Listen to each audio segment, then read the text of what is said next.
waaw salaamaaleykum gars yi juste dafa am benn élève terminal L2 bu ma interrogé woon ci philosophie nature et culture bon loolu dama ci sawar a wax te dinaa ko wax ci kàllaamay wolof mu ko defee mu gën a légère voilà li ma lay ñaan rek mooy essayel ci nature nga am deux citations ci culture nga am ci deux citations tey su ma ko mënee tënk rek nature moom mooy tënk ko ci animal boo xoolee moom dara du changer ci moom daanaka nu mu juddoo rek noonu lay wéyee di dem maanaam du changer dara ci moom. Culture boo ko tënkee ci nit moom mooy culture. lan moo tax ma ne la culture boo ko tënkee ci nit moom mooy culture mooy tey nit kese moom mooy juddu ñu jàngal ko nu muy waxee loolu culture la. ñu jàngal ko nu muy solo loolu culture la. ñu jàngal ko nu muy doxalee dans sa vie loolu culture la. mais nature mooy lu nit ñëpp di bokk def tey ku ci safa dem douche da ngay dem douche loolu c'est nature, c'est naturel à une personne. tey buñ la joxanee sa bët da ngay xef loolu c'est nature, tu vois. nelaw tout simplement loolu c'est nature. mais si biir nelaw dafa am nature ak culture parce que tey jii nii koo xamante ne lalam dafa yaatu kooku nu ko neex lay tëddee kooku culture am loolu loo ko may. am na si ñoo xam ne seen lal dafa yaatu mais néeg bi moo bëri nit tey loolu noonu culture la parce que kooku foog mu bokkatu fu ñeneen ñi xaj, tu vois. maintenant nature mooy lan mooy lépp loo xamante ne doomu aadama yi bokk nañ di ko def. tey yow mi élève terminal L bi boo tënkoo ci sa bopp mën nga bind 2 pages ci nature boole ko 2 citations yi nga parcuriser ndax citation boo ko bindee da nga koy défendre. citation boo mënta bind ci sa dissertation da nga koy défendre. tey imaginel mbaam xuux xool leen doom yi bu ñu juddoo dañuy judd rek daw fër loolu c'est nature quoi, tu vois.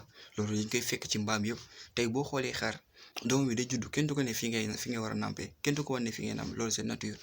tey ñoom bu ñu juddoo bu ñu ñëwee ci dëkk bi seen nature nu mu mënti mel noonu lañ koy bàyyi parce que leen moo leen intéressé xëy dem lekk après tëdd. mais nit imaginel par exemple ci culture maanaam ci culture nit imaginel am na si ñoo xamante ne maanaam seen kër benn bool bu ndaw la ñuy teg bool bi 10 personnes dañ koy sekk 10 personnes yi bu ñu ko sekkee tak bu démarré ñëppay duggandoo seen ndoxo kërëng lekk taf tu vois. affaire yi lekk taf suur, tu vois. tey bu fekkee ne da nga dem benn kër goo xamante ne ñoom stable nañ ñooñu boo xoolee dañuy lekk nànk-nànk léegi bu ñu permettre ñaari xeetu nit yooyu noonu kii ñu yóbbu ko ci kër goo xam ne bool bu ndaw fa nekk kii ñu yóbbu ko ci kër goo xamante ne gars yi dañ doon tàmm di lekk nànk. ku tàmm lekk taf bi buy lekk taf gars yi dañuy toog di ko xool parce que dañ naan kii est-ce que mu ngi yëy est-ce que mu ngi manger affaire bu baax mu ngi koy wan na kenn du suur du mës a suur parce que moom culture buñ ko jox ak culture ñee c'est pas adéquat. donc en quelque sorte culture moom moo nekk noonu mooy lépp loo xamante ne dañ la kaa instauré dañ ko def ci yow maanaam dañ la ko jàngal c'est répétitif réflexe conditionnel la, tu vois. nature moom mooy réflexe inné loo xam ne da nga koo judduwaale te mënul dañ ku saf saw da ngay dem saw loolu c'est naturel, tu vois. tey mbaam bi nit yëpp dañoo am bakkan bu ñuy nooyee, tu vois. tey nit ki dafa am bakkan bu ñuy yooyee boo xoolee en classe de seconde jàngal nañ leen nit ñi ay animal lañ mais lenn mooy seen kii mooy réflexion ce sont des animaux dotés d'une réflexion, tu vois. donc lépp réflexion boobu nag moo leen tax ñoom ñu am ay culture. donc da ngay gis ku jugee kaw ñu ne la kaw la tey da ngay gis nit ñëw di def beneen culture bu bokkul ak sa culture ngeen ne kii dof la, tu vois, parce que da ngeen a bokkul culture et tout simplement ça, tu vois. mais nature moom mooy lépp loo xamante ne si voilà nit ñee ko bokk def. donc élève terminal SL yi 3e yi ku ci am question da nga koy poser te ñu ngi leen di ñaan ngeen partager vidéo yi ñëpp mën cee jot ñu mën a waxtaanee mbir mi te bu leen fàtte jàpp 2 citations yi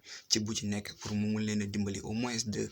voilà donc c'est tout simplement ça. donc ñoo ngi fi pour yéen ñoo ngi fi pour partager yéen ak suñu sagaru xam-xam buñ door a am.